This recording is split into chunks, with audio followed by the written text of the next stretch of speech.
So senior year, you had a good senior season. Now it's time to go to college, and you decided to go to Indiana State. And give us your experiences on the recruiting process. Well, back then, I played basketball too. My senior year, and I kept getting hurt. I tore my ankle up a couple times, and I kept getting hurt. So I didn't want the colleges to know I was hurt. So I thought things were, kind of like I didn't know what to think. I really have a lot of role modeling, what to expect about the whole process. So playing basketball, I'll never forget. We went to Terre Haute, Indiana, to play basketball against Terre Haute North.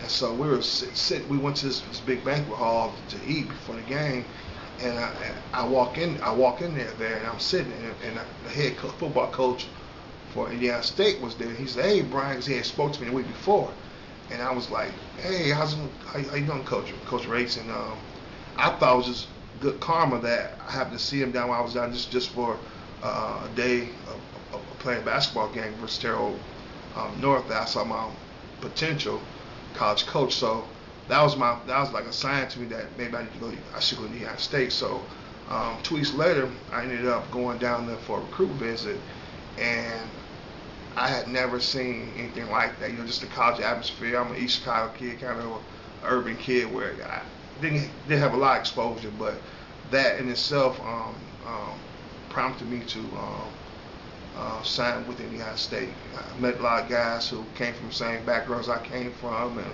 they're very friendly. The facilities at the time were nice. Coaches were really respectful. So I thought that was the best spot for me. Besides, it was pretty close to home, 3 hours away. So that was a good chance for me to go back and forth home, and family could visit me, while I was down in Terre Haute.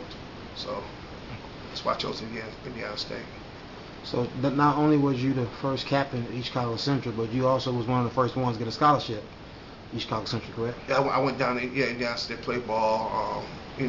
I think other guys got recruited, but I don't know, maybe I had a better name or something where I got more accolades at the time. But there were guys on the team who just as athletic or as good as me. But I was blessed with a better opportunity at that time, But there are other players, like Reg. He went to school in Illinois, ended up going to Western Illinois eventually. Jared went on to Purdue and played football for a couple of years. So a lot of us, had a chance to go to different schools, but I think I had the biggest name at that time. Okay. Yeah. So now you're a freshman at Indiana State University. Give us your experiences or what you want to accomplish as a freshman and so on. Well, I think I didn't know what to expect when I went down to Indiana State. I was 17. I was about to turn 18 soon. And, I was just wild. What threw me through a loop was, I was a real good defensive player. I was real fast, strong. But when I went to Indiana State, the first day of practice, they gave me a white jersey. I'm like, Coach, this is a mistake. I need a blue jersey. He was like, no, there's no mistake. You're playing offense. So I was like, huh? And so during the recruiting process, I assumed I was playing defense. They told me I was playing defense, this and that. And it was weird because I was a lineman, offensive line. I played offensive line in school. I played all the whole game in high school, but I really didn't enjoy playing offensive lineman. But I guess they made the decision without me knowing, and that changed my whole attitude towards football. Okay. So after your freshman year, did you play or what happened? No, I redshirted my freshman year, and I redshirted my freshman year. I ended up playing my sophomore year, and I just wasn't focused. I just wasn't focused. I was partying down in school and wasn't focused and stuff. And I ended up quitting. I stopped playing football after my sophomore year. The coaches, the whole tone. Well, first they tried to get me to take steroids after my sophomore year, and after meeting the coach, we want to play you next year, and this and that, and you show a lot of progress, this and that. You got 3 more years to play football, and but we need you to get stronger and faster. And I was like, huh? I'm gonna lift the weights every day, coach. No, we need you to get stronger, faster. Go talk to one of your teammates, he gonna hook you up. So I was like, man, what's he talking about? So I went to talk to this guy from Pennsylvania. He said, yeah, it costs $9 to get this stuff, and after that, it costs additional this or that. And so he was talking about steroids. So I'm like, what? And so I didn't know it, but there were quite a few guys on our team who were, juicing up, So, and back then, the late 80s or early 90s, it wasn't a big deal. People didn't talk about it a lot, about steroids a lot, but my biggest thing was, I don't want to take steroids because they make your, wet small, So I was like, no, I'll pass on that one. So it just the whole thing kind of turned me the wrong way. Coaches, when they recruit you, they're one way. Then once you get down to a school, they kind of change on you. The guy who recruited me, he didn't even speak to me once I got down there. He was different. He was a defensive backs coach. He didn't even speak to me. If I had a problem, there was really nobody to talk to. So, I think, athletes really need mentors, guys they can trust and talk to, and that's one of the things I want to do one day is, mentor athletes from the area, to talk to them and show them the process, because it seems like when you're down in school, you're on an island by yourself. On the Athlete Lives Network website, been a big debate going on just about best players in history of East Chicago Central. And one of the disadvantages to you was that you only played 1 year at EC Central, but you're a product of East Chicago Central. I just want to get your thoughts on who you feel like are some of the best players that come through East Chicago Central from each position. So, like, as far as quarterback, who you feel like is the best? Oh man, to be honest with you, a lot of names I don't know, because I follow. I always follow East Chicago athletics and East Chicago news, but some names offhand I just don't remember. I know guys who receive scholarships, and I applaud them. In the background cheering for them, because I want anybody from East Chicago to prosper. But as far as but during your era, my era, as far as I believe I was probably the best player due to my teammates. My teammates sacrificed a lot so I could be better. I think when I played, we had guys who had a lot of heart. We didn't have a lot of the latest technology. We didn't have weight room. We had like a weight room about big as my bathroom. So we just were really raw and talented. As far as being quick and doing the best we could. And not knocking the coaches, but they were older. They weren't up with the the game started to change football, high school football in the mid '80s. I don't think our coaches were really up with the new schemes on defense, offense. They were old fashioned and run the ball to the 7-hole, run the ball to the 3-hole, and really basic schemes. And I think that kind of hurt us. But the athletes now, there's no excuse, I feel. Because when I was growing up, East Chicago was tough. You couldn't be. If you was a punk, you'd get ate up. But the athletes have so many opportunities now. The weight rooms, different mentoring programs. They have people who are there before them who can kind of lead them down straight and narrow. But when I played, probably the best athletes I think on my team was.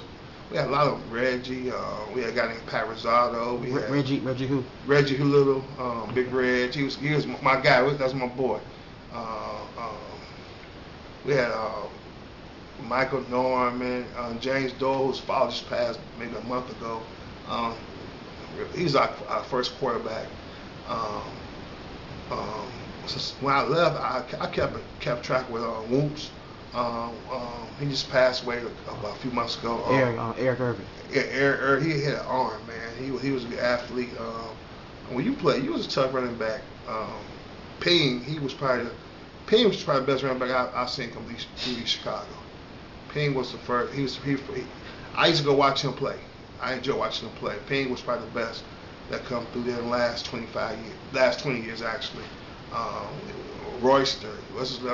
Royce Robertson. He was tough. He he was tough. You know, so every couple of years you had some good running backs come through. Big Lucky son, Robert Smith. I watched his father play. But Lucky Smith, Robert Smith, he was tough. You know, he was bigger than I was. You know, but he was nasty. He was a good football player. You know, so it's a lot of athletes come through East Chicago, but it's what you do with the athleticism. You know, do you maximize your opportunity or you just let it squander? Gotcha. Now you also play basketball. Give us your what I want to get from you is give me your best 5 basketball players for each position, and then I want to get your best player, and then it could be from Roosevelt as well as East Chicago Central. So point guard. I was the best point guard ever, man. So give me opportunity, I could have been the best ever. No, the best player. Best point guard. Best point guard. Harry Irvin. Harry played in '82, East Chicago Roosevelt, and Harry, man, he wasn't a big guy, but Harry had heart. I mean, he could shoot, he could pass. He just was he just raw. He's the best point guard, I believe, come to East Chicago. Period. Shooting guard. Shooting guard. Ooh, man. Oh man, probably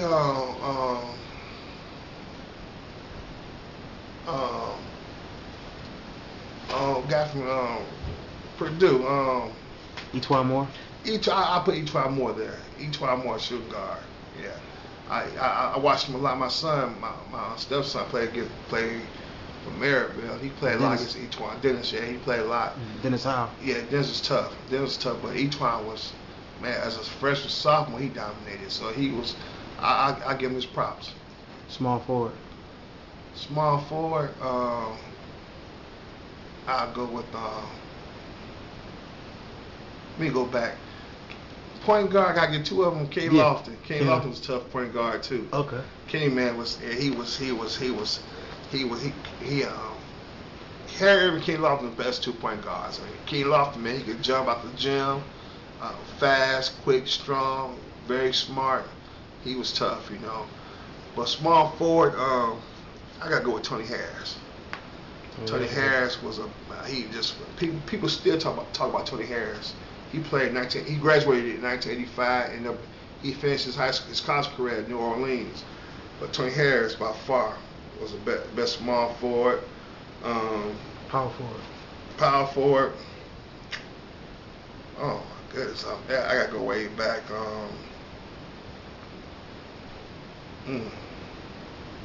I mean, it's a lot of good ones. I'm trying to think. You know, it might sound crazy, but Carlton Baker. Carlton Baker, man. Udi. that boy was a damn fool. That boy, yeah, he was raw. Udi was raw. I mean, Udi was, just, oh man, exceptional. I mean, this opportunity just to maximize it. You know, that boy, he could play. I mean, he could still play pros right now, I believe, and dominate. But you know, he's not. Center. That's hard, man, because we never had. I tell you, I put Isaac Washington as a center. Isaac Washington. I mean, He played small. I was putting him. If I put 3-4 no center, I put Ike in there. Ike was a scorer, man. You know, we really didn't have no. You know, we had guys who had size and were good ball players, but I'd rather have 3 4s and 2 guards from East Chicago. They have 2, 2, and 1. You know, but Ike was a shooter, scorer, played no defense. But as far as scoring, he could get you 25. I can recall against Valparaiso, and we didn't have 3-point lines back then. He busted them for like 38, all 2-point shots. He was shooting deep, you know. But he was solid. Yeah, he was solid. If you had one player that you wanted to name the best, Tony Harris. Tony Harris. Why? Tony Harris. He was like you know how LeBron is now. Yeah. When he walk in the gym or people start screaming, he had that effect at every gym he went to in Indiana, from all-star games to whatever it was. He had that type of presence. The things he could do on the basketball court, I haven't seen Michael Jordan do. You know, far as defense, as far as scoring, shooting, blocking shots. Very fast, athletic, about 6'3" and a half, 48-inch vertical leap. He was probably the best athlete along with King Lofton that East Chicago has seen in the last 30 years.